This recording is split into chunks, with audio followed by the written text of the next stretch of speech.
back to Twisted Life of TV. I am Poetry. You are here for PNTV. It's Poetry's news and twisted views coming right to you on the YouTube channel. I hope y'all can hear me. I have been hearing complaints that the sound has not been proper on the videos. I know y'all are picking up my car a lot. As the car gets older, the sound gets worse, the sound barrier gets thinner, things like that. But it's not always been that. Sometimes it's just the transmission of the sound once I upload it to YouTube. I normally play back my video twice. I play it back on a PC and I play it back on my phone to see how the picture looks and the sound quality looks.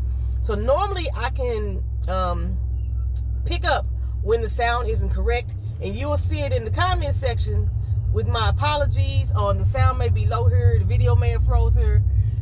Y'all will see that pop off, okay? If I don't put that in the comment section, when I played back the video, the sound was fine. That's usually how it goes. Over time, I'm not sure what happens, because I can listen back to some of my old videos on YouTube, and I can't hear shit. And I know doggone well that I can hear it when I first put it up. I normally do not take the videos down and put them back up unless the sound is horribly bad in more than one section. But I'm going to go ahead and try to rectify that problem. It may also be my media card may be old, because I do have to still use a media card. And I just bought a new media card. Don't know what the heck I did with it though. That's the problem. And I'm going to put it in the phone and see if that changes the sound quality. Because I've been using that media card for at least a year now. So it may be that it's might be getting corrupted too. So thank you all to everybody who let me know. Pecan Cream. There's a few other people. I think it was Venus Brown and T.R. Williams. I think y'all at least 3 of the people that I remember that let me know that the sound quality is bad on some of the videos. So I appreciate that. This video is not going to be about news. I'm not going to talk politics. I'm not going to talk news. I'm not going to get into the Nicki, Megan Thee Stallion beef at all. I'm going to talk about movies and TV, because this is a movies and TV channel. And I talk about my life on Traveling Talk Tuesday because my life plays out like a damn movie sometimes. Sometimes it's funny, sometimes it's a comedy show, sometimes it's a sad drama, sometimes it's a tragedy. We have all that going on with my life, so that's why that's included in Twisted Life of TV. But I went to the movies the other day to go see American Fiction. So I want to start with that. I'm going to talk about American Fiction, possibly talk about The Sopranos, my thoughts on Handmaid's Tale, Issa Rae, and her show cancellation and black disparity in TV, and also with Taraji P. Henson, the Color Purple whole saga, because we haven't touched on that at all. These are the things I'm going to try to get to in this 30-minute drive to work. So let me get to it and stop talking about myself. If you like the channel, go ahead and subscribe. Thumbs up the video to let me know that you're here. We're going to use the thumbs up for accountability. Hit the thumbs up and let me know y'all here. I appreciate it solely because it does help me get back into the YouTube algorithm. So, American Fiction. I forgot the director's name. I tend to watch the director's names. I tend to watch the producer's names when I watch film, because it's interesting to see how they translate over different movies that they have produced. I saw it when I watched the movie, but I forgot to capture it and keep it to memory. Okay, but we have actor Jeffrey Wright in this movie, who I think is a phenomenal actor. Y'all seen him in things like The Hunger Games. Y'all seen him play Martin Luther King. He's just a stellar black actor, in my opinion. We have Erica Alexander. Y'all know her from being Maxine Shaw, attorney law on Living Single, but she has done a lot of other great things. She's also an author as well. Tracy Ellis Ross, actor, the daughter of Diana Ross. She's very comedic. Y'all know her best from when she played on Girlfriends. Who else was in this movie? Greenleaf, played in Dead Presidents. Another phenomenal black actor. I want to say that was Corey Holcomb, the comedian Corey Holcomb, that was also in here. He looked familiar, and I kept trying to figure out through the whole movie, who the heck is he? And then the Latino guy, I cannot remember his name, but I've seen him in a lot of great films as well. And who else? Eric Alexander, Sterling K. Brown. Of course, for me, a phenomenal actor, best known for This Is Us. He's a St. Louis native, so got to give my big ups to that too. So these are the people who are starring this movie. So when I saw the preview on it, I got intrigued. The premise is it's about a writer who has been putting out a lot of work, and he's coming to a standstill in his career because more urban literature is getting published over the type of writing that he does. Okay, so I'm a person who is not really a big fan of urban lit. If you don't know what urban lit is, it's written mainly by black authors, although I know it's been some white people masquerading as black authors writing urban lit. But it's more street tales, so to speak.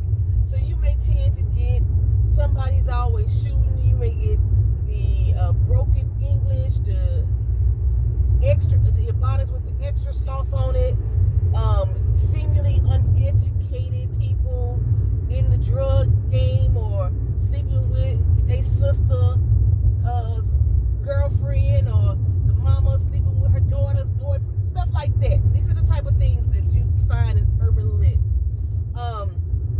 The gang stories, the prison stories, those are the things that you've been finding in the urban lit. So he's been coming up against the fact that the urban lit type of stories is the only thing that everybody wants to buy. Urban lit was really popular back in the 90s, early 2000s as well. I don't think so much now. Well, as a writer, as y'all know, if y'all don't know, I am a writer as well. I'm a writer who ain't been writing, but I am a writer as well. I have a few books published out there, and they're not under poetry. Most of them are under CVD, some are under CL Reed. Okay, I use pseudonyms. Those are not my real names either. But one of the, I forgot why I brought up that I was an author. I don't remember. Okay, so that's why this story drew me in. It's what made me want to go see it. Like I say, plus I like all of those actors that I named. But in the story, I said he's coming up against dealing with the urban lit genre, which is current day, like I say, I don't think it's that popular now. Oh, that's how I was getting to. But as an author, when I do look at like most independent authors, especially black authors that are writing, you can tell they're not doing editing. I can understand the dialogue with the characters using ebonics and slang, but the author's voice, the narrative, they don't even care about that being in grammatical correct language, even ebonically correct language. They don't even care about that anymore. And everybody has these same covers with the city backscape, with the girl and the guy with the gun or something like that and everybody's duplicating the covers. And they're like, if you see the same author use the same cover 5 different times and just change the number. Pookie's Rampage, book 1. Pookie's Rampage, book 2. Pookie's Rampage, book 3. And it's all the same cover. That's what I've been seeing lately with independent authors. Not ones that are being put out by major publications. Like I say, Triple Crown Productions was one of the main ones that was out back in the day. Okay, so again, this is what he's going up against, right? So he's dealing with, he has to go back home because he's receiving, why was he going back home? He got fired, child. He got fired from his job, whatever. And he was going back home. But when he got home, he had learned he was having some issues with his family that was dealing with money. So he had to figure out how to make money. And he came up with this idea to basically sell himself out in his mind and start writing urban lit. He picked one of the most ridiculous sounding pseudonyms, Stagger Lee.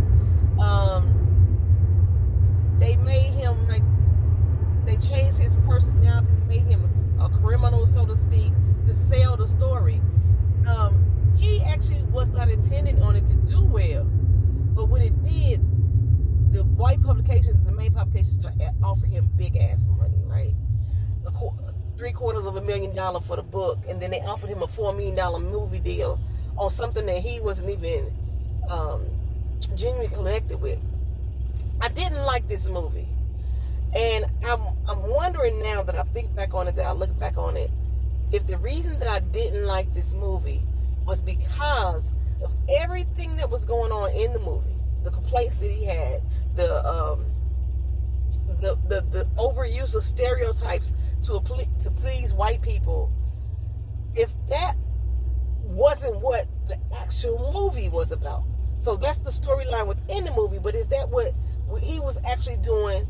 The person who created this movie, who wrote this movie, if that's what he was doing in the creation of it altogether, right? That's what I was thinking after the fact. If that's the possibility of what could happen. Is he going?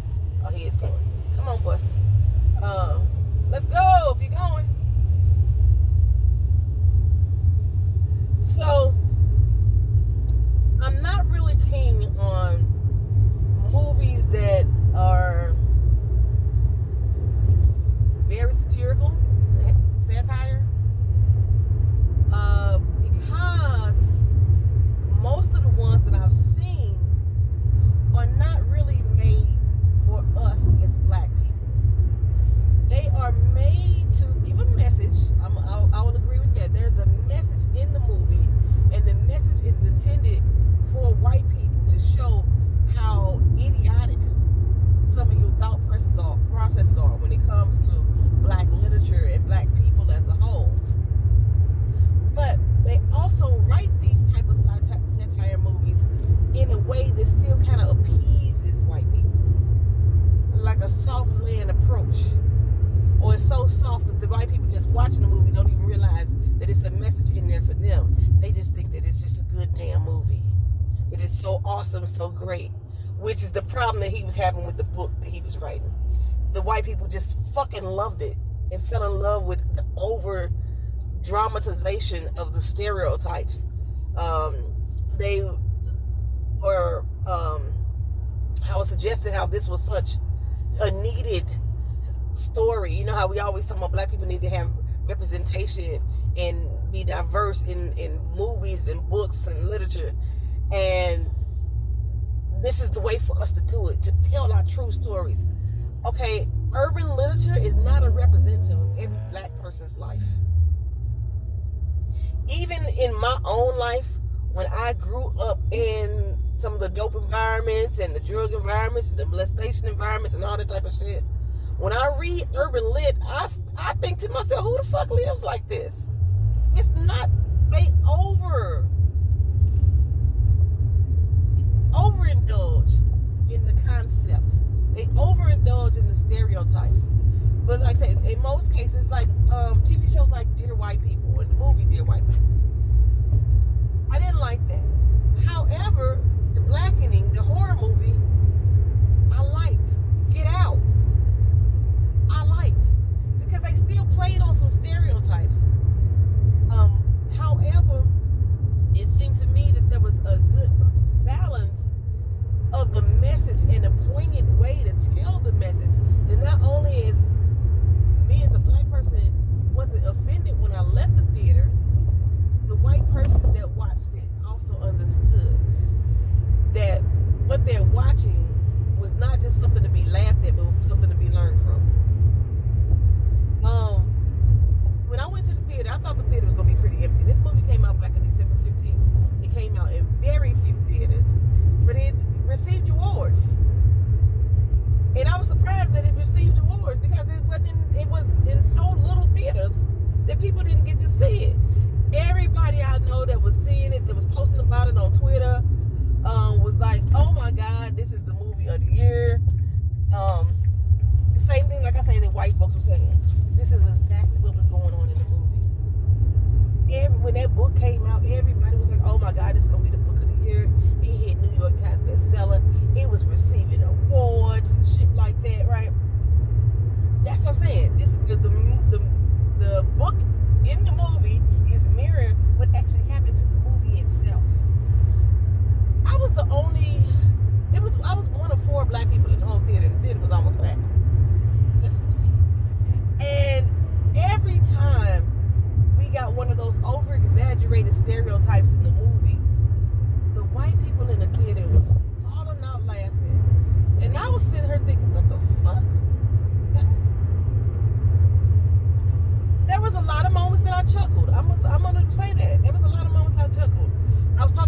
speaks on Twitter about it, and she was saying she thought the movie should have been more funny. She was missing the comedic element because that's what she thought the movie was going to be, a comedy. The way that you saw the trailer, you would think that it was a comedy. It had a lot of down moments, a lot of sad, melancholy moments.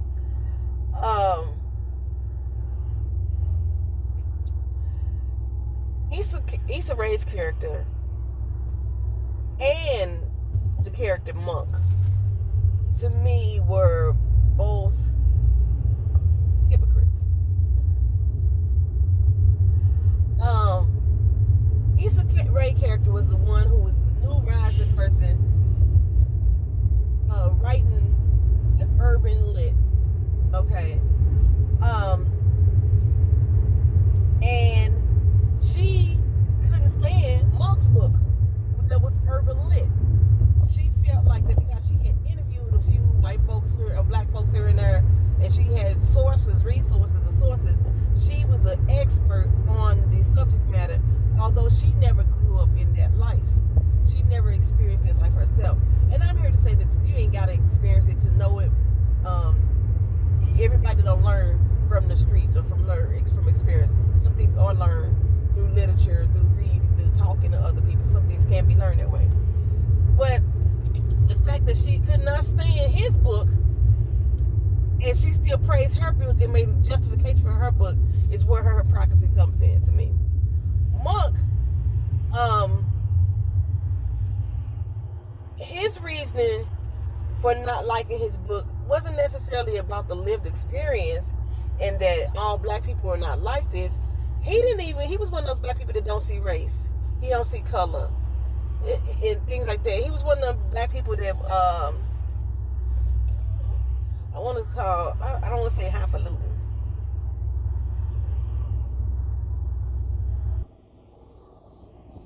Disconnected.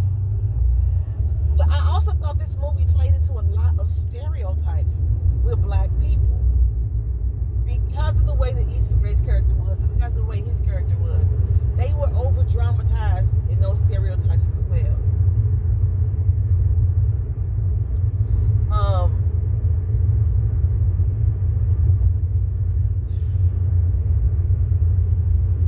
The relationship with his mother,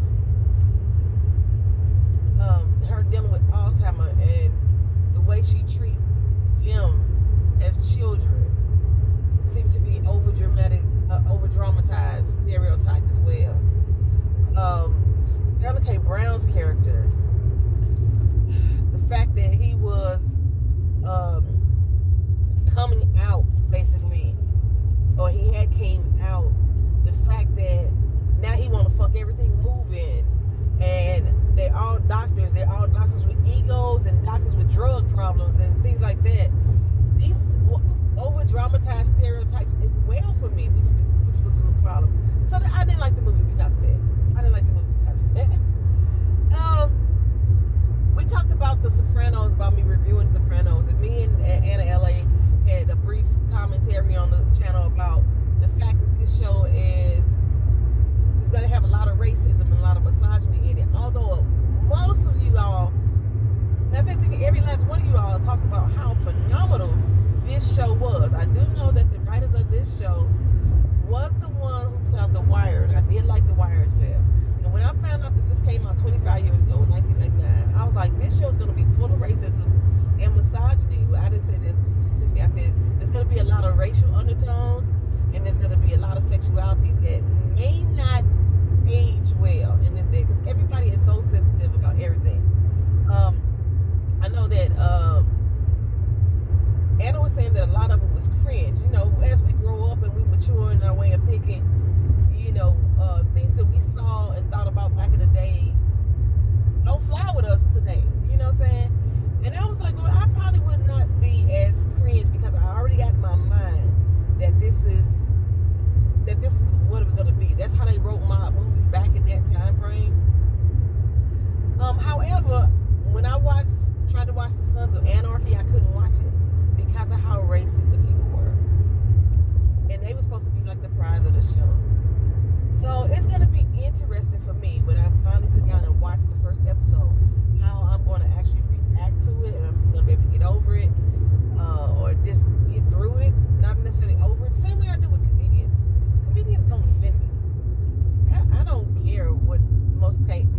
what they say. In their comedy, when they're joning on people, you can tell when somebody is being flat out hateful with intent. You can tell that, or you can tell if it's, well, at least I can, because I'm a person that likes comedy. Tell if it's intended to be something to laugh at. So I don't know. I don't know if I'm going to be offended watching The Sopranos. I wasn't offended watching The Wire. It's a lot of shows that I'm not offended by. So we'll see. But think about it. The Handmaid's Tale. The Handmaid's Tale deals with a lot of misogyny, sexism, rape, racism, all that. And I love that fucking show. But The Handmaid's Tale also, another reason why, you see a lot of black people talking about they don't want to see another slave narrative, they don't want to see another this, that. I don't have problems with those either. I just have to just be, I just want more narratives about the ones who won. I mean, because obviously somebody had to win. We ain't slaves no more. Somebody was doing, it was a lot more revolution going on the plantations than we actually see in our history books and on the news and things like that, right? I would like to see more of those type of stories, which is one of the reasons why I love the TV show Underground. I'm so sad that that's no longer on the air. But I think The Handmaid's Tale became more acceptable as far as on TV is because it was done to a white woman. It would not be as popular if they had made June black. We know in the original book that she wasn't black because the black people didn't. The black people were sent to the toxic wastelands. They were the unwomen, in the book. And, they had to revise it somewhat to make it more modern. But if they had put June as a black woman on TV, that Handmaid's Tale would not be as popular as it is. It would not.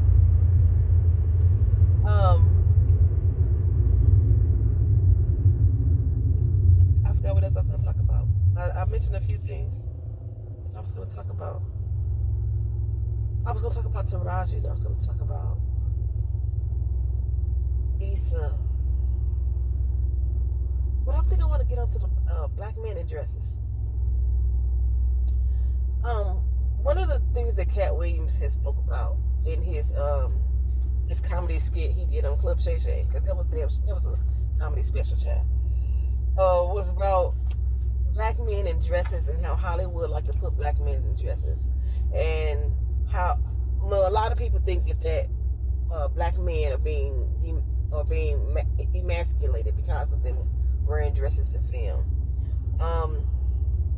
Marlon Wayans came out and said he think that the idea is stupid because you're basically chastising people for wearing a costume.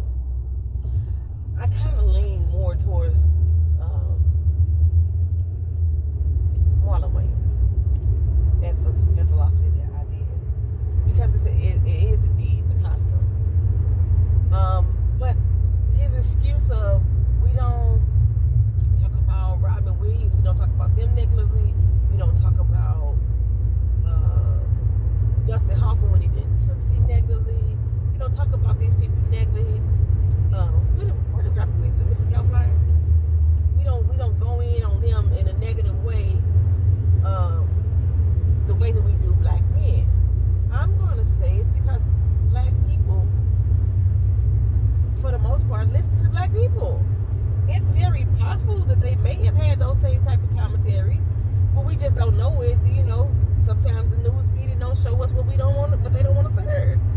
It's very possible, but my thing is I don't think it's the problem I have with the black men in dresses is not necessarily that they got on dresses.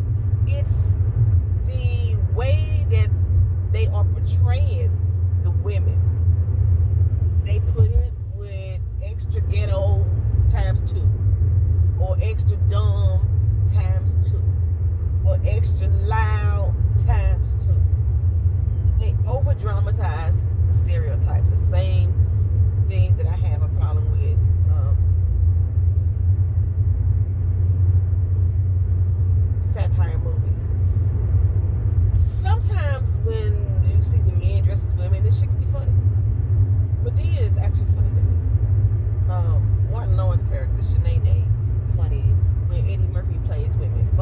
Flip Wilson did back in the day. Funny. This shit's just funny to me. The ones that I don't find funny are like these new upcomer YouTubers that are doing skits with black women as their character. And those are the ones that I don't find funny. I don't watch a lot of them. People be sharing those with me on Instagram, and I be thinking this ain't funny to me. Because for me, a lot of them, I can see the intent that they really don't like women. Or two, they think they can do women better. You know? So yeah, some of them I just don't like, you know. I don't like the characters that they are portraying. There's one of the guys that was on College Hill. I forgot his name. I forgot the character he played. But the character he played, I could not stand that motherfucking character. It reminded me when Funky Deniable used to dress with the wigs and the makeup on YouTube. Because I think when he was on his talk show, his podcast, he wasn't doing it. I hated that fucking character. But what I see as a community is that us as black people, we don't complain about the characters when it's over dramatization. I don't think I've heard one time people say that Wesley Snipes or talk bad about Wesley Snipes when he played in Tu Wong Fu. Not one time. I don't even think that I heard anybody say after that he was gay. The problem with Wesley Snipes back then is that he couldn't stand black women. He didn't like our attitudes. That's why he dated Asian women, because we too loud, we too aggressive. That's the problem I had with Wesley Snipes. But I don't recall anybody ever heard anybody say something negative in that sense about that character or him as a person. I don't think one time I heard anybody say anything negative about Ving Rhames. What was that? What was the show? Carolina's Heart? What was it called? Somebody's Heart. Well, he was a gay man that dressed as a woman. Not once. Nobody dogs him out. Nobody thought that he was emasculating the black man or black community. It's how these characters are being portrayed that is the ones that are talked about the most.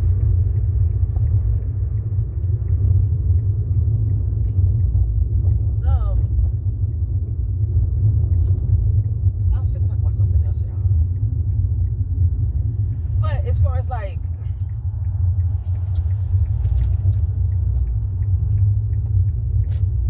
the problem that I had with Cat, I think he was just mad at Kevin Hart specifically in regards that he went out for some roles. He thought that he could change the roles that he was going to play in. Hold on.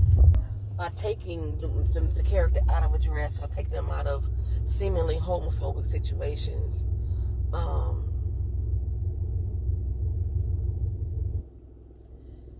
And because instead of them agreeing with him and giving him the job and changing those aspects, they went with somebody else who didn't want to change anything.